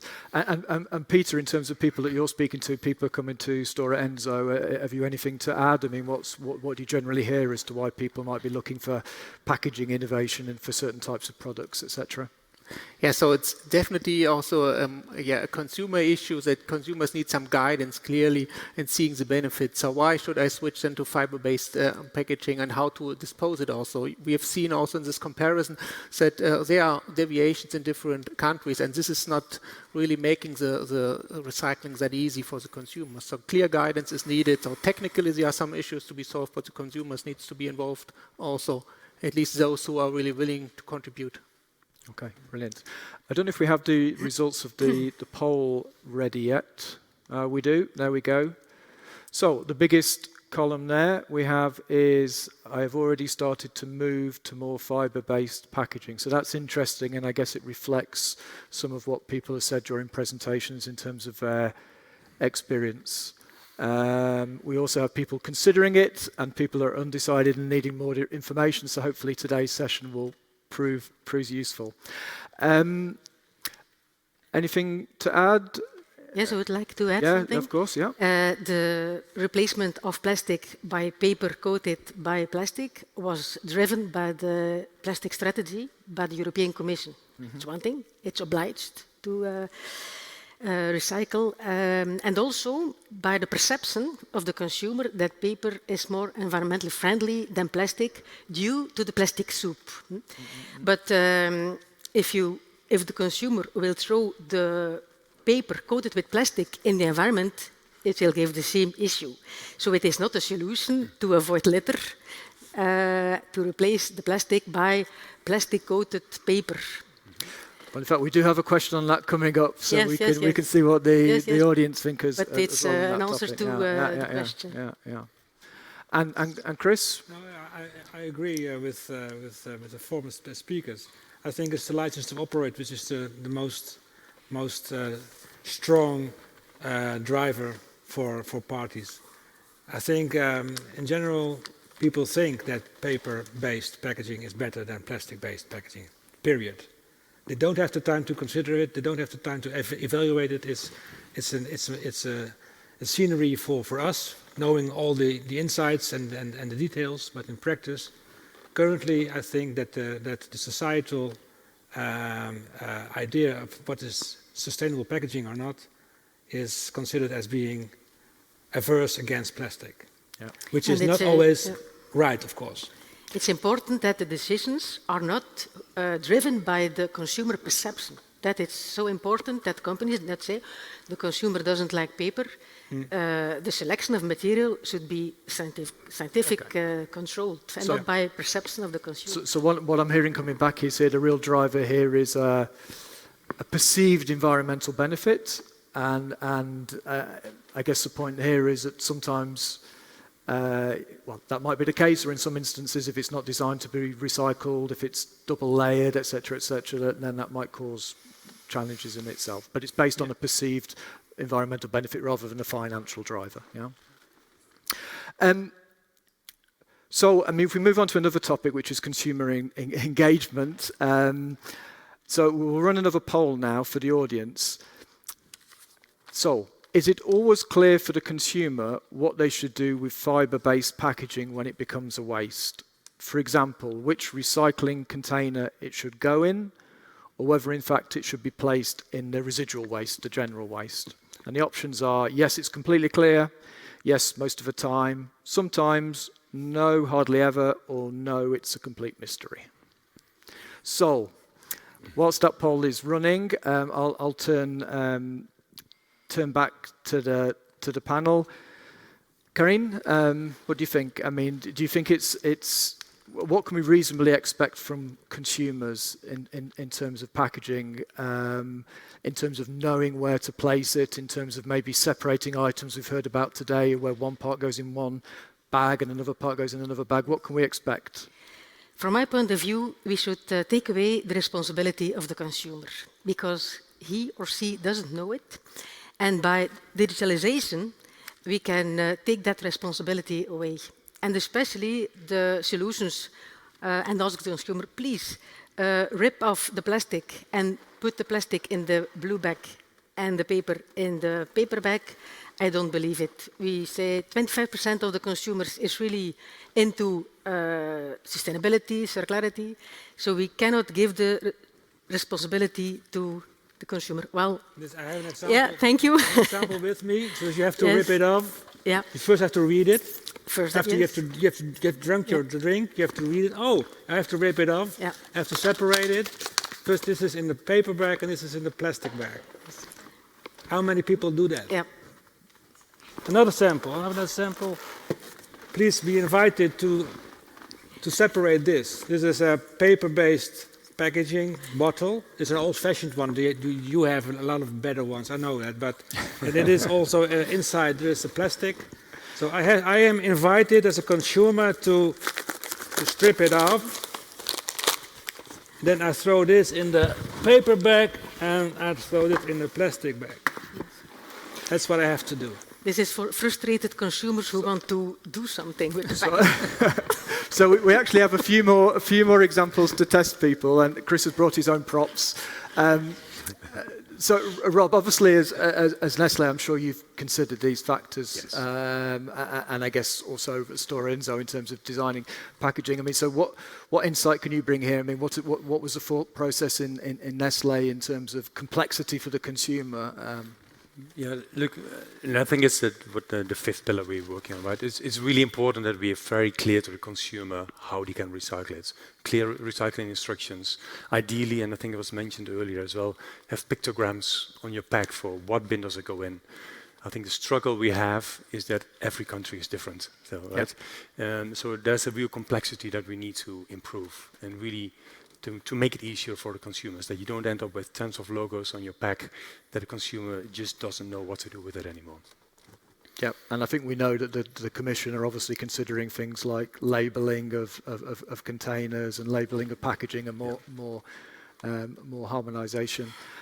Peter, anything to add? From obviously you're involved in design as well. Yeah, I think something that has been mentioned today in some presentations was also that the complexity of fiber-based packaging should be really limited to the minimum that it's really needed. So meaning as less different materials in one packaging to make it at least possible to separate. So just taking there, for example, a yogurt cup where you need to remove then the aluminium to make it then possible to sort it afterwards. So this kind of aspects should and will be then more important than for the design in future to really trigger that also the consumer separating the individual items. But I agree what you said. So the probability, it's definitely not 100% that we can take this for granted. So it will be, from my point of view, a combination of technologies for sorting and separation, different fractions, but consumer at least making the first step always helps. Okay, and I think we have maybe three more. In fact, we have the poll results. Let's have a look at the poll results. So is it always clear for consumers what they should do with the packaging? Sometimes it's the main one, but I have to say there's a fairly widespread. We've got a 4%, it's a complete mystery, but the rest are fairly kind of spread in the middle between the kind of, sometimes clear, sometimes not clear. So, okay, that's interesting. And I think we have some more pictures as well of items. I'm going to throw these open broadly to the panel. So these are the pictures now. We shall have a picture of a coffee cup. There we go. Now, Rob's come from Switzerland, so I'm not going to specifically ask individual people because maybe in Switzerland it might be different. But if I throw it open, maybe Chris jump in towards the end because I'm sure you know the answer to these questions. The paper cup. What do we think we should do with the paper cup in Belgium, for example? We put it in the grey bin. It is not it doesn't shoot in the paper bag, it doesn't shoot in the blue bag, it doesn't shoot in the green bag. It's in the green Any bag other thoughts? to burn. It's the same in the Netherlands. Yes, So- I think it's also something to realize that this is a one-side code, as I see it, at least a one-side coded material. And what we have learned also today, that at least this probability that this gets recycled and sorted then in the paper stream is also given. So taking then this threshold, composite thresholds that we learned today, this would be then yeah, from my point of view, also a valid end-of-life option there in this stream. Okay. Okay. I know there are companies working on it. Huh? They are working on trying to get these cups collected in a proper way and sorted out and get it recycled. So there is still hope for those. Okay. Technically, Well, We can ask ourselves, do we need those cups? Yeah. From my point of view, when we think about recyclability, it is the last option in the circular economy. Circular economy says, first of all, we're going to reuse the packaging, and finally, we're going to recycle them. So we should keep in mind also the strategy of the circular economy. So we can ask ourselves, do we need that throwaway cup? What's your alternative then for that? Oh, in Belgium, we have the Billy Cup. So yes, it's a nice lady from Ghent, and she offers a cup. For instance, you arrive in Antwerp, and you buy a nice coffee. Some coffee shops offer the Billy Cup. You pay €1 warrant, and then you walk around. And there are other shops in Antwerp where you can give back your cup, and you get back your €1 with refund. So. Okay. So, I mean, in the Netherlands, then it would go, in terms of a specific item, it would go into the grey bin, into the residual. Can I, I'm just going to come to Anne-Marie in a moment, just to check the situation in Belgium, just to give someone time to pass Anne-Marie a microphone, just to check the situation there. But just whilst that happens, I mean, Peter, I mean, there was a lot of talk earlier about 2 layers of polythene, both sides polythene, one side polythene, thick polythene, thin polythene. From a recycler's point of view, I mean, maybe you could just explain a little bit about the technicalities. Why does two-sided polythene cause you a problem, whereas maybe one-sided polythene doesn't cause you a problem? So we just touched it, I think, already in one of the presentations today. It was mentioned that it's all about this repulping. So how can the water in this repulping process in a paper recycling mill assess the fiber and dissolve and repulp the material? And there the access of water to the structure is then of course then prevented by two-side laminated material. So any plastic barrier, so whether it's polyethylene or something else, slows down the whole process. And this is something which makes a big difference in the recycling behavior. So once we have one side plastic-coated materials, they are much easier than to repulp. But of course, the reject, as we also heard today, is something which is then remaining. So it will then just separate it from the fiber, and then in cases of this standard recycling mill, be then used for energy recovery, while the fibers are then processed. I think it's sometimes interesting to understand the reasoning behind these decisions in terms of where it goes. And Anne-Marie, I don't know if you have a microphone now. What would be the answer in Belgium for the cup? If you look at the website www.betersorteren.be in Dutch, and it exists in English and French too, you can see that if the cup is clean, so to say, you can sort it with paper carton. So if you would use the same cup for soup, for example, most likely there will be food residue and you cannot sort it with paper carton.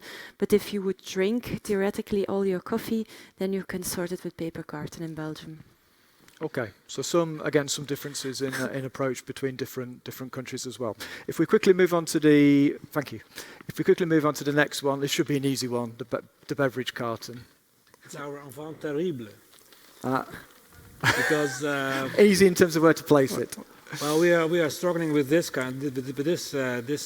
packaging because we know that it is rather well recyclable on the fiber part.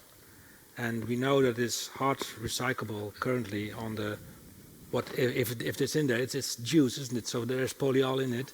So and we see that there are some pilots on industrial scale already recycling polyol. So there is also again future prospects that we can reach the level of good recyclability in the future. But currently, it's our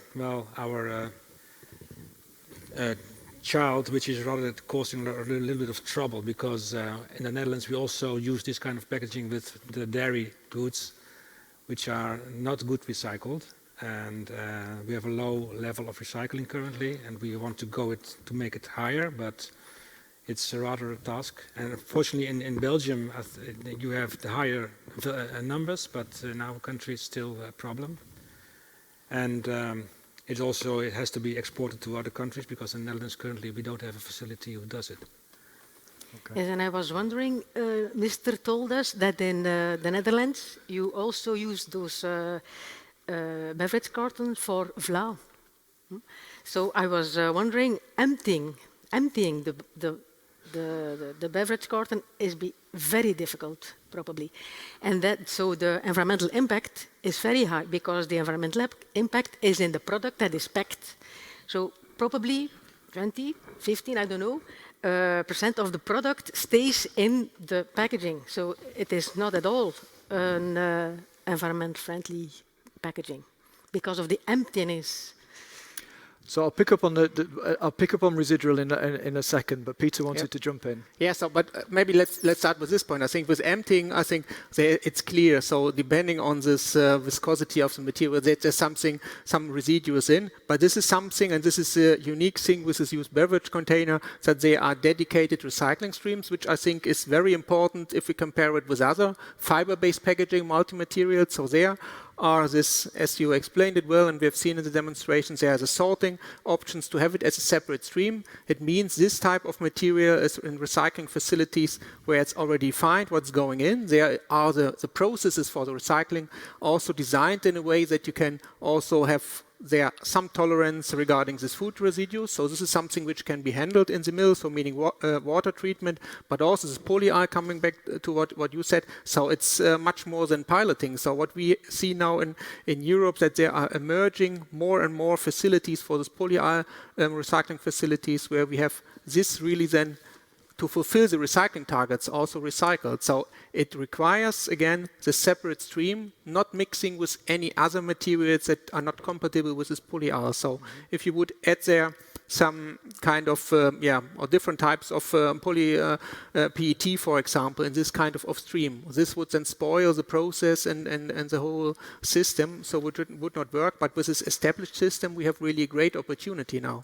Okay, so consideration in the design needs to go exactly what's coming in, so you just have one type of plastic to recycle. And is this quite? I mean, this is quite a recent. I wouldn't say recent development, but it's gathering some momentum. I mean, in terms of the recyclability of the plastic. I mean, I think we heard from Mick earlier that the 2021 figures, a lot of the plastic wasn't recycled, whereas now the rates are a bit higher because it's increasingly recycled. So, yes. Okay. So I think we have one more.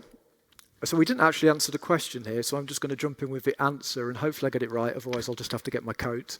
But certainly in Belgium, it goes in with the PMD, and I believe it's the same in the Netherlands, so I think maybe some areas have some variances, but generally speaking, Chrissy's nodding, good, I don't have to get my coat. Right, so another item here, smoked salmon. Let's assume for the purposes of discussion that this plastic is not separable from the paper in this example. It may or may not be, I can't tell from the picture. If it's not separable, and that plastic is wrapped around the cardboard. Grey bin. Grey bin in the Netherlands. Yes, very throwing away the salmon is even worse. We're assuming the salmon has been eaten. And I think I believe in Belgium as well, it would also be the residual fraction. Sorry, the overwrapping is in the blue bag, and then you have a paper laminated to aluminium and plastic inside, which is residual waste for Belgium. Okay. Sorry, I was making the assumption that the two were fused together, but you're right. Actually, I think in this example you can separate the two. So, yeah. Okay, brilliant. Last one. I think we may have one more, do we? This is the example we were talking about earlier. This is an example where you have cardboard. It's like for a ready meal or something, and then you have a plastic layer over the top, and you can see the instructions here for the consumer to separate. So in Belgium? I don't believe in it. You ask the consumer to do things, and Okay, so it's for you. for me, it's not done. Yeah, so it's for you. It's a step too far in terms of asking Yes. the consumer to do this. In terms of, I mean, what are your thoughts? I mean, in terms of where it would go. I mean, Yes, sir. in principle, I assume you know where it would go to different Yes, so parts. maybe there's one aspect we need to be aware of, and maybe this is a good point also to comment on this. I think we need to be aware wherever we are replacing plastics, it requires also some functionalities of the packaging still. So we won't be able to replace in all cases and plastic with pure fiber-based packaging. So barriers is something where we also, and I believe that there are some opportunities also need to take the consumer more on board and making them more responsible in future. So any barriers that are needed also in future need more proper handling, either in processes or by the consumer. So both things are needed. So I would split it. So even if it's not instructed on the packaging, split it. And Split it and put it in yeah. the two. And I guess in the Netherlands, in principle, that's In principle, that is principle, what you have to do. that's- But yeah. I agree with the idea that will it really happen? In my home, I do it. I think my partner does it. When my son is on visit, I think he doesn't do it. Depends on how you are educated. I don't know. It's a package which you have to believe in. Okay. So, yeah. Okay, so it sounds like in summary, it sounds like there's work to be done in this area in terms of whether or not consumers can be taught, be educated to do this, or whether or not it's just not possible, or how much of a population it might be possible to communicate this to, and how much not. So it sounds like an area of focus over the coming years. So I mean, just moving on then from kind of design issues, maybe just touching on eco-modulation. So we had a conversation on eco-modulation before. It's an area that sometimes I'm asked to give presentations on in terms of looking at what's happening across Europe. And most of what I see is quite a big focus on plastic. For sure, there is eco-modulation for fibre-based packaging, as there is some for glass. But if we look at, generally speaking, across Europe, the focus has really been on plastic. And I guess that's because some of the complexity in the packaging design for plastics. But now I guess we're starting to see also with these new products coming onto the market, complexity in the fibre stream, not as simple as a cardboard box.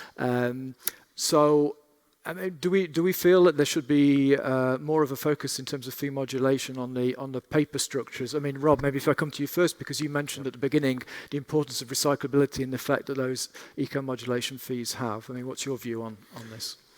Yeah, look, I think for paper-based materials, there is and Suzanne has also mentioned that earlier in her updates. You have the standard recycling mills that can easily deal with uncoated papers with very high recycling rates. Yes, I think that's one. But we do have more difficult to recycle papers, and you have an opportunity to innovate in that area, providing there is infrastructure being put in place for that. So I think there is a room for that, and if it's like the beverage carton dilemma was like your problem child, but yes, you can recycle them with the right infrastructure. You know, the standard paper recycling mills takes about 3-4 minutes to repulp. Beverage cartons is about 20-25. So with the right infrastructure, you can recycle these materials. So I believe there is a room for that, and eco-modulation could help to design these recycling mills and making sure you have the right infrastructure in place.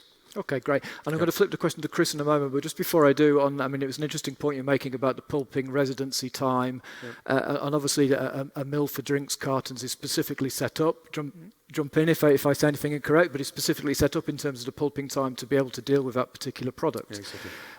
I mean, how complex is it for a company like Stora Enso in terms of coping with different packaging formats coming in, with different plastic contents and maybe needing different residency times. I mean, is that something that anyway a normal pulper can generally cope with, maybe if it's at a lower volume, or does it cause challenges? Is there anything that needs to happen at paper mills if more products or more complex products are coming up onto the market to ensure that they're recycled? Or generally can paper mills handle this sort of packaging already?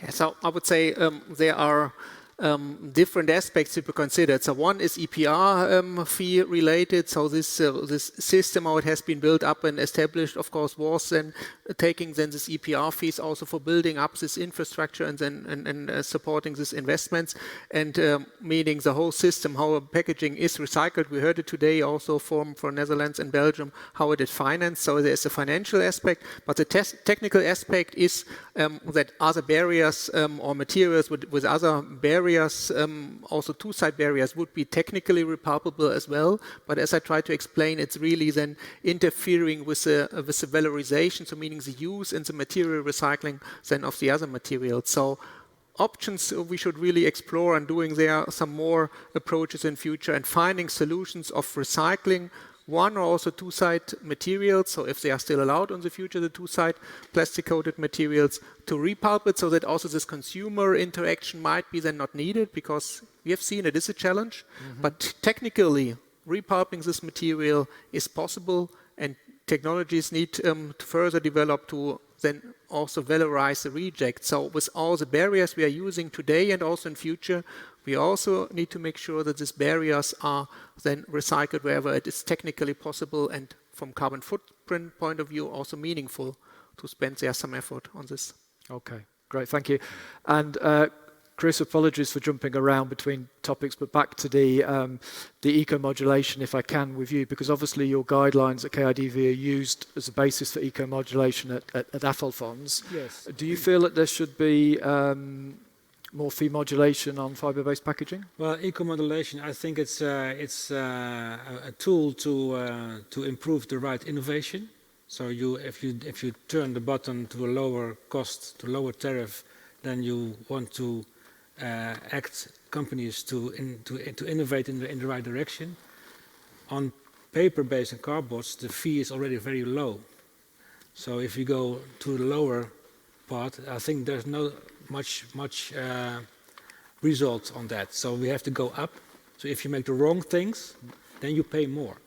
Okay. So that's the adverse eco-modulation scheme I would propose. Okay, so in other combination words, with plastic. In plastic we have also a revolution, we can say, chemical recycling. And as we see, the price of recycled PET is very high because there is such a demand. Chemical recycling of plastics will offer also a lot of opportunities to close the loop endlessly. And regarding eco-modulation, in Belgium with Fost Plus, reusable packaging doesn't just have to pay any eco-modulation, any fee. So once again, promoting reusable packaging instead of the last strategy in the circular economy of recycling. Yeah, but still you have to calculate. I think I'm also in favor of reuse solution in general, but still you have to calculate whether this solution is really on the long term the better solution, because reusable packaging needs, for example, more material. It's thicker, it's other, at the end it is still waste, even after 50 times or 20 times using. So then you really should use a calculator to establish when every system is different. When your reuse solution is better than the single-use one. Yeah. Well, I calculated it was for glass, but it's also very nice material, of course. We're always talking about plastic and paper, but there are also metals to think about and glass to think about.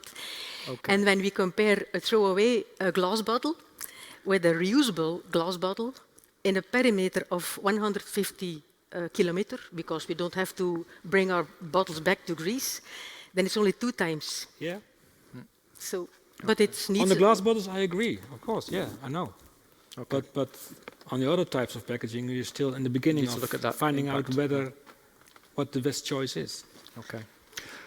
If it's okay, I'm just going to move on to, I think, our last question, because we're right up against it in terms of the time. I think we'll try and do one more poll for the audience, hopefully, because I've been jumping around a little bit. We should have a poll based on a point you made earlier, almost designed for you in terms of whether or not fibre-based packaging is a solution to stop plastic entering the environment and the ocean.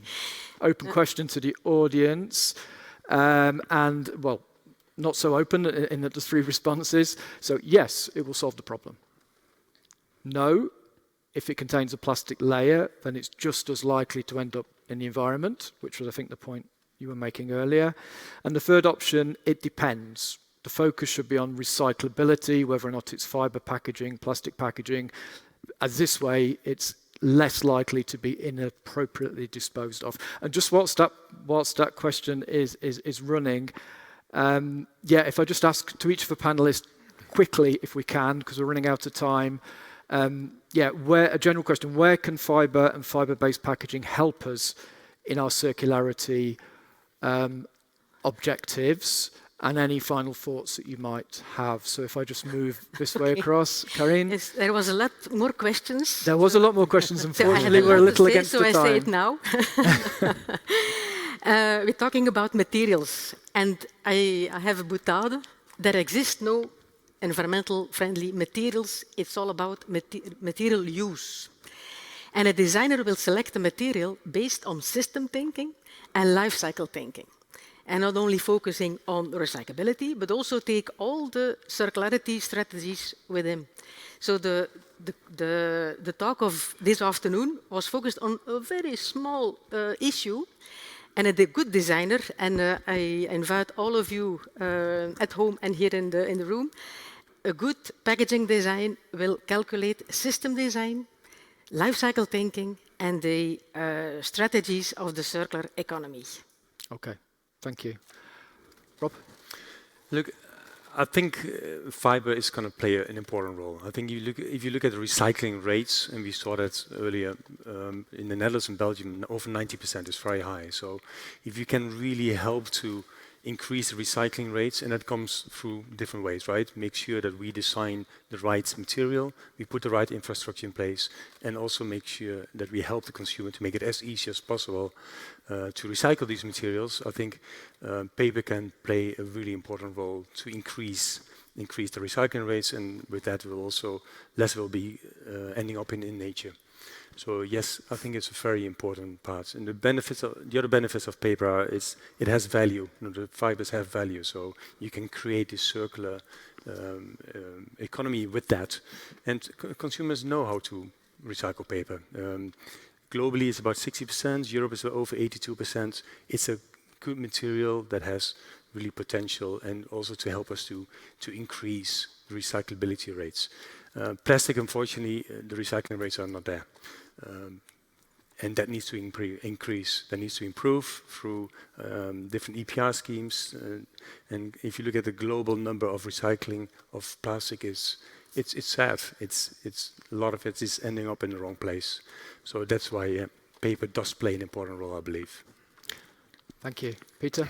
Yeah, so I strongly believe also in this LCA or carbon footprint aspect. So this should be really the key parameter to assess really end of life. So all these impact categories which makes the carbon footprint of a certain product and taking into account. And I believe that it will be certain applications where recycled plastics with a lower carbon footprint also will contribute to our circularity.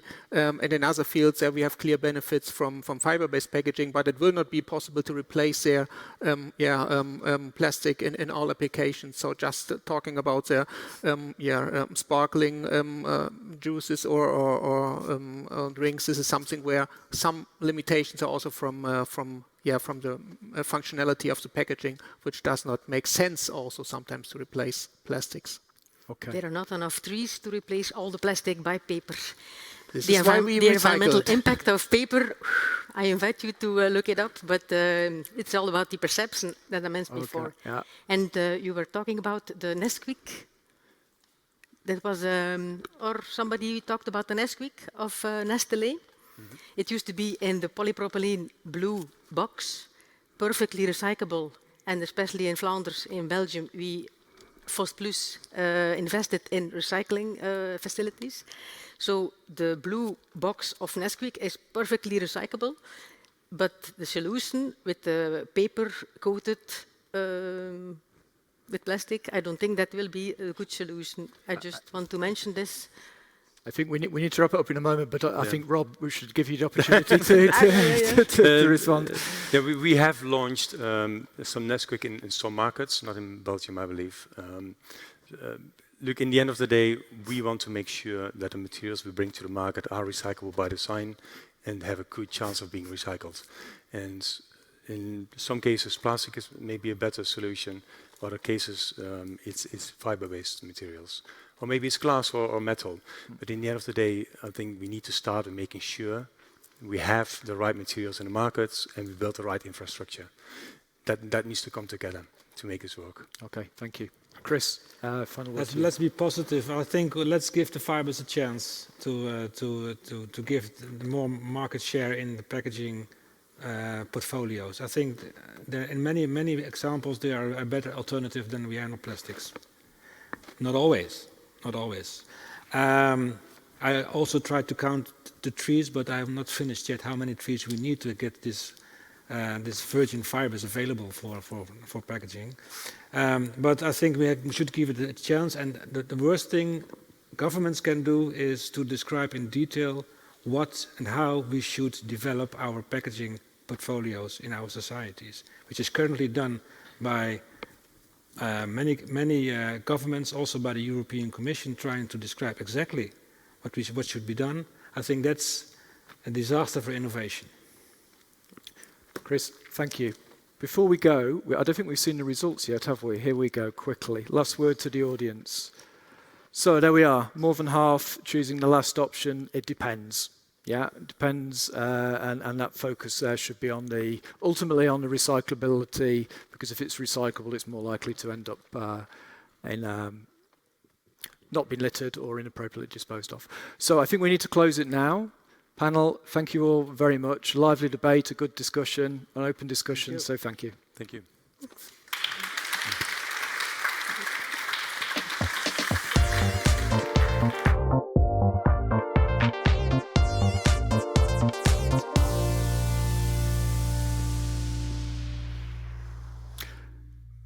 So that's the end of our seminar for today. Thank you everyone in the audience for coming. Thank you everyone online for joining as well. Clearly it feels to me like a really hot discussion still. There's a lot happening at the moment, both in terms of packaging design, in terms of infrastructure development, in terms of design for recycling guidelines. So perhaps in the future we need to have another session on this topic. But for now, I'd just like to thank you again and see you next time.